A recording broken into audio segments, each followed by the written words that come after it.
Olá, meus irmãos e minhas irmãs. Nossas saudações fraternas a cada um de vocês que nos assistem. Ao tempo em que desejamos a cada coração amigo que possa receber nesse momento, através da espiritualidade maior, o benefício certo, o benefício necessário, para que possamos conduzir nossas existências, mesmo no momento complicado que a humanidade atravessa. E é exatamente referente a esse momento que achamos oportuno, dentro de nossa fala no dia de hoje, lançarmos aqui alguma luz, através, obviamente, da doutrina espírita, através do Evangelho do Cristo, de um mecanismo que podemos utilizar a nosso benefício, porque nós sabemos bem que a situação que nós nos encontramos enquanto humanidade nos impõe muitos desafios, muitas dificuldades. E nós temos à nossa disposição uma ferramenta que vai nos auxiliar, não só nesse momento, mas em todos os momentos de nossas vidas, para que nós possamos aurir forças e enfrentar cada uma dessas dificuldades. Por oportuno, então, nós entendemos que hoje poderíamos falar um pouco a respeito de prece. Sim, prece. Essa ligação que Deus nos deu com Ele, que podemos estabelecer em qualquer lugar que nós estejamos. Obviamente, para que essa prece possa ser efetiva, há de se falar de uma maneira ou de outra, de como podemos processar, de como podemos realizar essa oração, essa prece. Não sei quanto a vocês, meus irmãos e minhas irmãs, mas eu sempre tive cá comigo algumas pulgas atrás da orelha, algumas dúvidas, e elas estão relacionadas com parte da codificação kardeciana. Porque percebam que essa obra é estupenda, é uma obra de grande envergadura.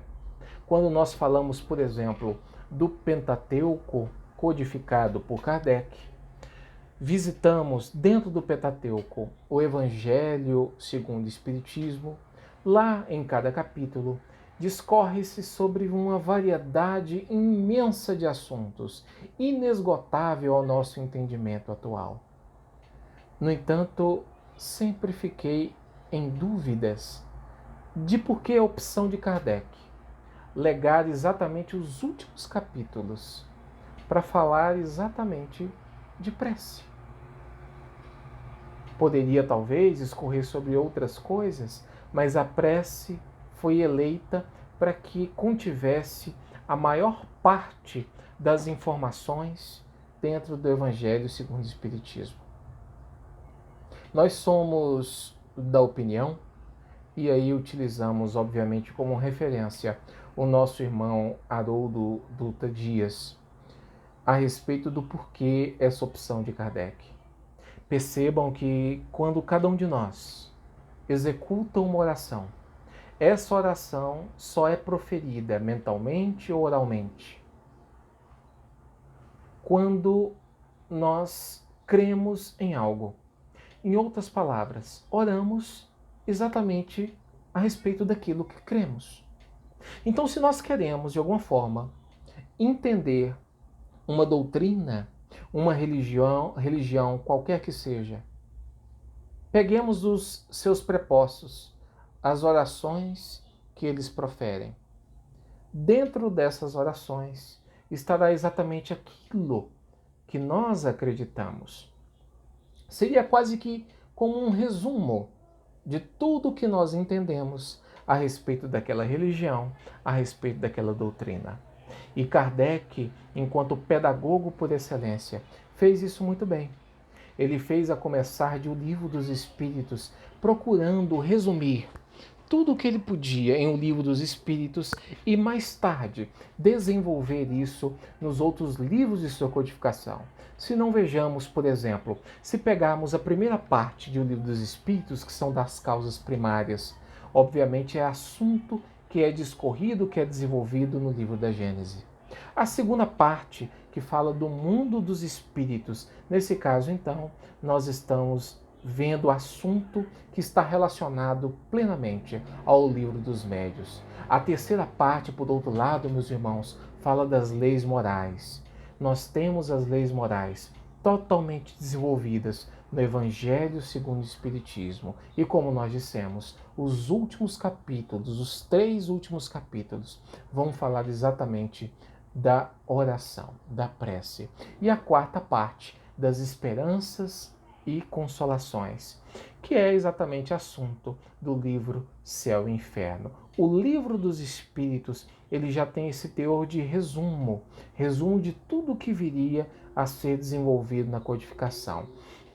E as últimas partes do Evangelho segundo o Espiritismo, quando vão tratar de prece, também vai envolver todo esse resumo moral que o Evangelho segundo o Espiritismo quis dar. Todo esse tom de leis morais, não é? Então, nós começamos, por exemplo, por preces gerais, nos ensinando os fundamentos da prece, dessa ligação que nós podemos estabelecer por Deus, com Deus. E em seguida, ensina-nos a falar de preces por aquele mesmo que ora, ou seja, por nós mesmos, que somos, sem dúvida nenhuma, os primeiros beneficiários da oração proferida. Apesar disso, depois não poderia deixar de colocar um dos maiores atos de caridade, que é quando nós rezamos por outras pessoas. Lá então, existe uma coletânea de preces colocando exatamente essas preces por outras pessoas. E ele afunila mais, porque não só por outras pessoas, não só por encarnados, porque também mostra para nós as preces pelos que já não estão na Terra. E sobre isso, nós nos lembramos rapidamente, apenas com a finalidade de ilustrar, de um hábito que era feito por nosso irmão Divaldo Franco. Ele, em abrindo o jornal, quando ele estava no estado de São Paulo para poder proferir uma palestra, ele acabou vendo nas páginas policiais uma dificuldade de um irmão àquela época. Segundo o que narrava aquele jornal, ele mencionava que o irmão havia perdido o emprego. Esse senhor, além de perder o emprego, mais tarde, por complicações familiares, perdeu então a sua esposa e os seus filhos e acabou se entregando à drogadição, ao alcoolismo. Era comum vê-lo em bares, bebericando o quanto podia. Certa feita, ele bebeu até o dia amanhecer, com a ideia criminosa em mente de se suicidar. O dia raiou e ele então ia em direção à ferrovia e lá ficou sentado, aguardando que o trem viesse e que pudesse então acertá-lo. Ele desencarnou e aquilo foi, pelo menos para o Divaldo, extremamente doloroso perceber um irmão com aquele nível de necessidade. Então ele colocou para si um hábito. Divaldo começou a nomeá-lo em suas orações. Começou a rezar por aquele que estava necessitando, mas que não estava mais entre nós, não estava mais encarnado.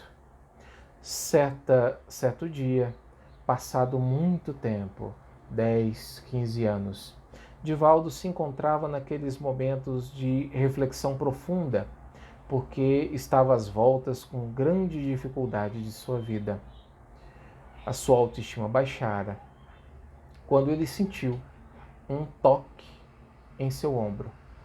Voltou e percebeu que era um espírito, só que não reconheceu de que espírito se tratava. Então, naquela hora, o espírito disse: "Não sabes quem sou?" Divaldo disse que não.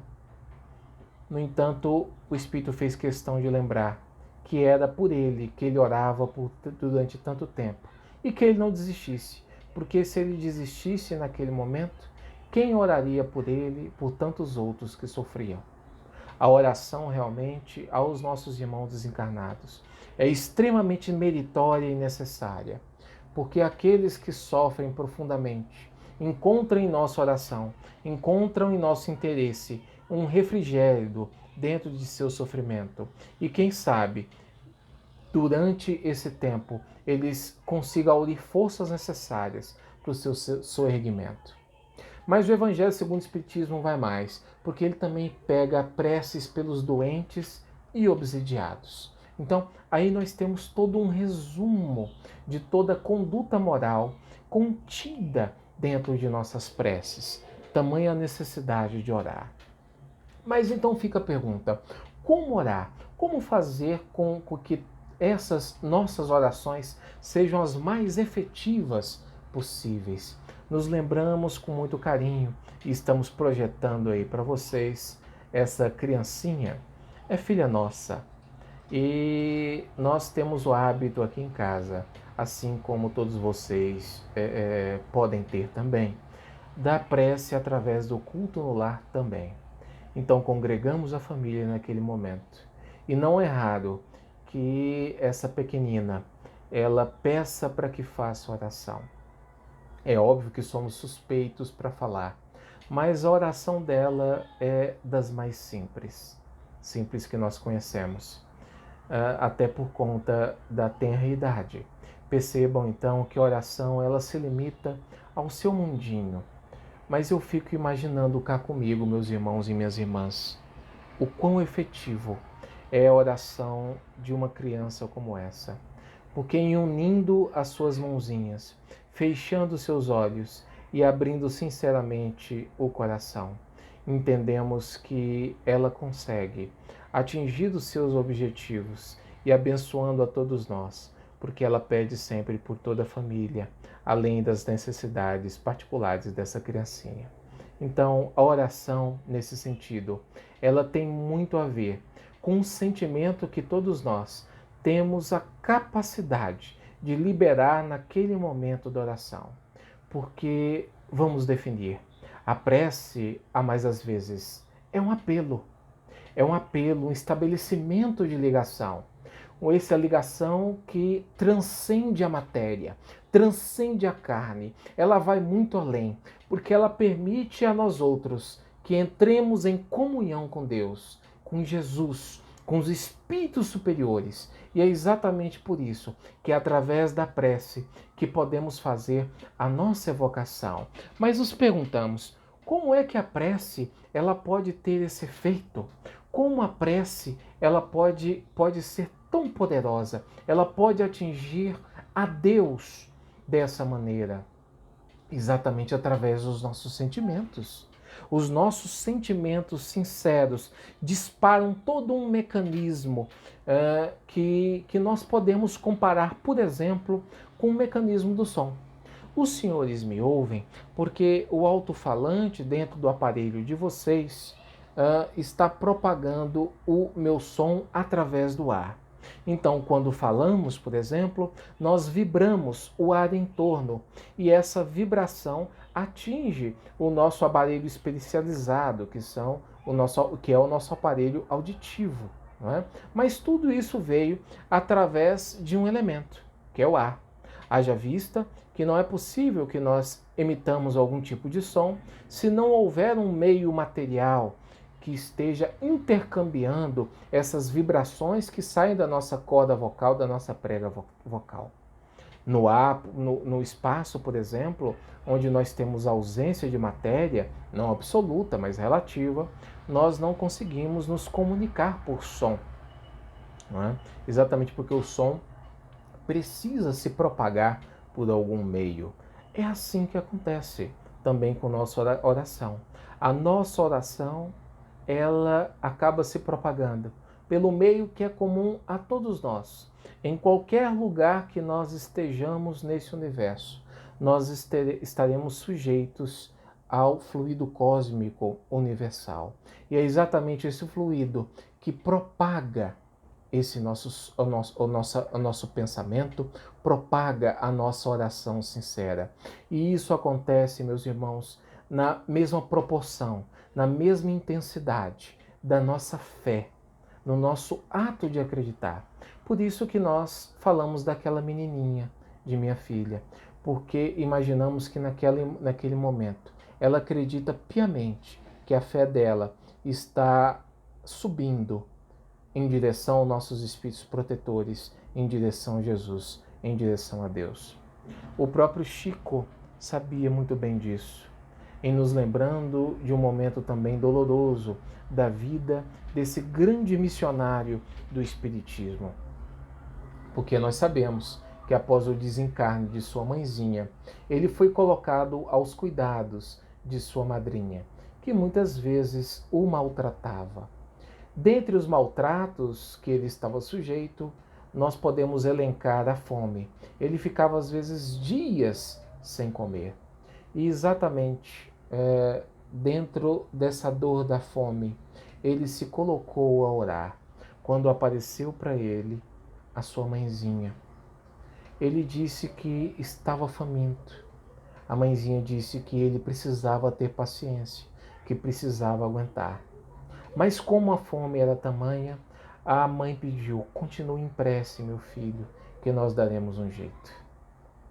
Ele então, orando, chegou perto dele um animal, um cão. E na boca do cão tinha um jatobá. O cão derrubou aquele jatobá perto de Chico e ele abriu aquela casca e começou a se alimentar do jatobá, gostosamente se alimentando. Se saciava com aquele alimento. E durante alguns dias aconteceu essa entrega por conta do cãozinho, que a espiritualidade utilizou para poder socorrer o Chico dentro desse momento de grande necessidade que se impunha para ele. A oração, meus irmãos e minhas irmãs, nem sempre tem esse efeito material, mas com certeza o efeito da oração ele é instantâneo, principalmente quando estamos falando da oração sincera, da oração verdadeira. Né?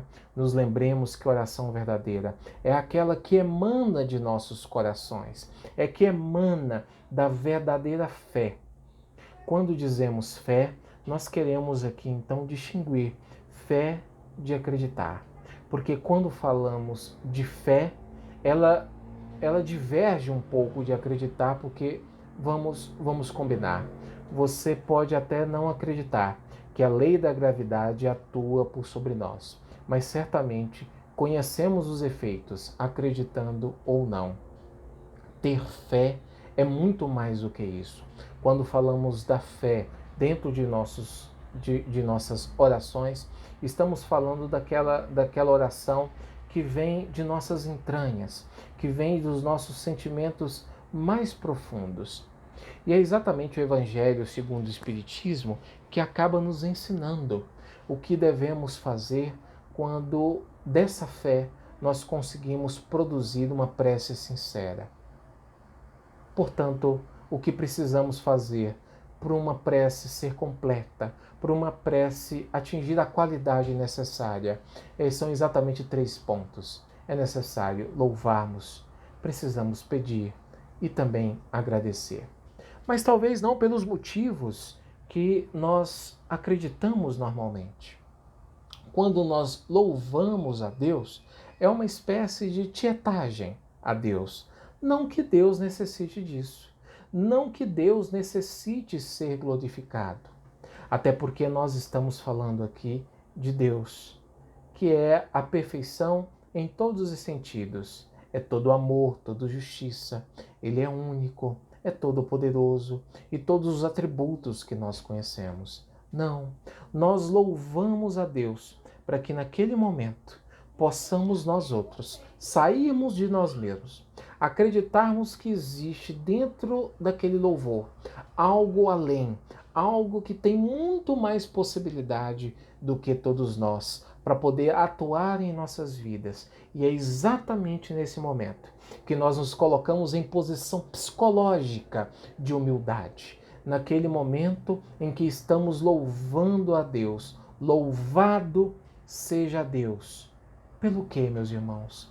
Pela vida, pela natureza em que nós podemos dignificar a Deus, em que nós podemos observar a obra magnânima de Deus.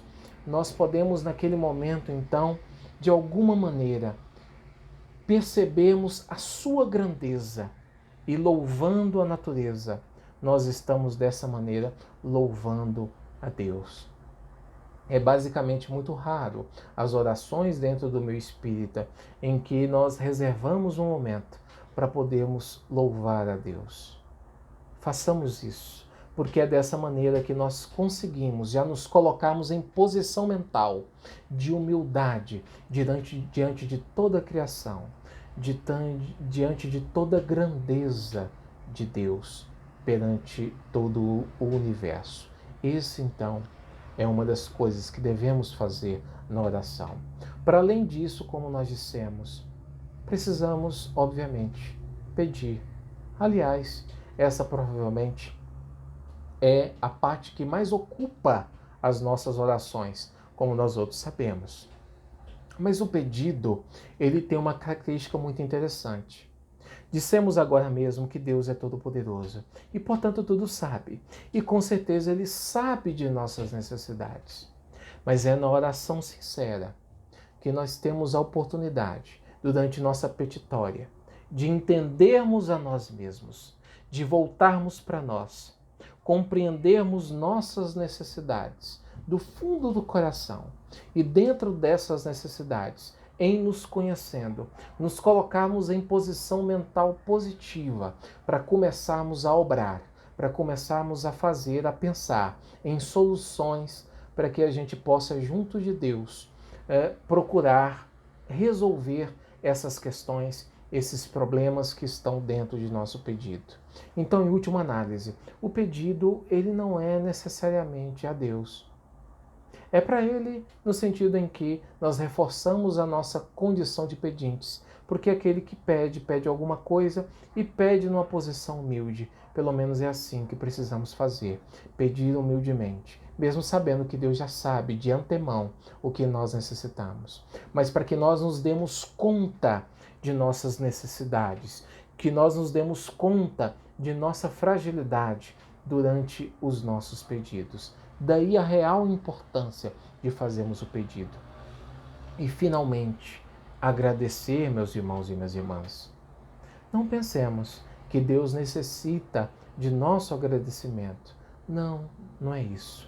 Mas nós, para que nós possamos, de alguma forma, valorar a resposta divina a toda oração que nós estamos fazendo, nós agradecemos. Retomo novamente o caso da criancinha. Quando nós damos algo à criança e aquela criança agradece do fundo do coração aquilo que recebeu, ela tende a valorizar muitíssimo aquele objeto ou aquele benefício que ela recebeu. Então, o agradecimento é para que nós possamos começar a valorizar tudo aquilo que vamos receber e tudo aquilo que nós já recebemos da providência divina. Dessa forma nós vemos, não é? Outras perspectivas dentro do ato de orar. Sei que é muita coisa, mas se todas essas coisas juntas e misturadas, elas vêm nascente de nosso coração sincero, sem dúvida nenhuma, nós teremos êxito dentro de nossas orações. Êxito esse que, como eu disse, será sentido imediatamente em nossas vidas, será sentido imediatamente dentro de nosso estado mental, que sem dúvida nenhuma irá mudar. Então vamos lá, retomando e fazendo um grande resumo a respeito do que nós vimos, não é? Então, oremos sim, meus irmãos meus irmãos e minhas irmãs, mas quando orarmos, se possível, oremos em segredo. Podemos orar em qualquer lugar, mas não oremos no sentido de ostentar a nossa oração. É o momento que nós temos de entrarmos em comunhão com Deus, e isso é entre nós e Deus. Mesmo junto de tantas outras pessoas, quando façamos, como vamos proferir oração, que nós procuremos então essa comunhão íntima, sem nos preocuparmos num primeiro momento de como as pessoas estão nos vendo durante aquela oração. Eu me lembro muito bem que em época de faculdade, em algumas dificuldades de vida que todos nós também padecemos, eu, num ônibus muito cheio, me colocava num canto do ônibus e começava a orar. E às vezes orava a viagem toda para poder pedir o auxílio do Pai. Então, a oração, quando dizemos em secreto, é nesse sentido. É essa comunhão que devemos fazer de nós para com Deus, independentemente do número de pessoas que nos rodeiam. E, obviamente, a oração, ela para ser efetiva, ela não precisa ser uma palestra. Basta que ela seja simples, sem excessos de palavras mesmo, mas que venha de nossos corações. Talvez das orações mais belas que eu tenha ouvido falar são as orações proferidas por São Benedito. São Benedito, um santo hoje da Igreja Católica, mas um homem extremamente iluminado, um homem que serviu ao seu próximo durante muito tempo. Ele, quando acordava, fazia questão de sair de sua casa por uma árvore que se avizinhava dele, olhava para o céu e a oração dele era simplesmente a seguinte: Pai, dito está aqui.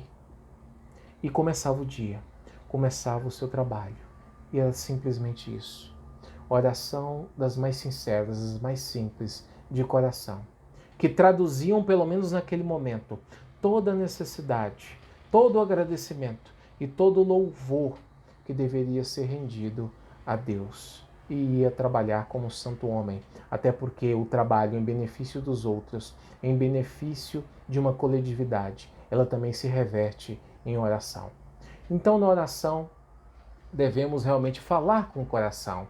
A oração coletiva, quando acontecer, necessário que seja inteligível, sem muitas palavras rebuscadas, que essa oração também toque além do seu coração, o coração dos outros. Porque naquele momento, nós fazemos às vezes de uma antena concentradora dessas energias que irão ser direcionadas ao Pai Maior. Tamanha responsabilidade de quando estamos orando coletivamente. A oração antes das provações, podemos fazê-la. A oração e o perdão das ofensas, não é? Então, tudo isso envolto na oração, meus irmãos, porque a oração, a mais das vezes, ela acaba traduzindo muito bem o nosso estado mental. Façamos então dessa maneira, meus irmãos e minhas irmãs. Continuemos então dentro de nossas necessidades, dentro das dificuldades que eu sei que todos nós vivenciamos, mas continuemos orando, continuemos pedindo a Deus a sua proteção e amparo, louvando-o, agradecendo acima de tudo que nos acontece, porque o que nos acontece, sem dúvida nenhuma, já foi previsto pelo Criador e é necessário para que a gente possa se melhorar. Estabeleçamos agora mesmo a nossa comunhão com Deus através desse mecanismo maravilhoso, que é o mecanismo da prece. Muito obrigado a vocês todos por nos ouvirem no dia de hoje. Grande abraço, Jesus esteja conosco, hoje e sempre.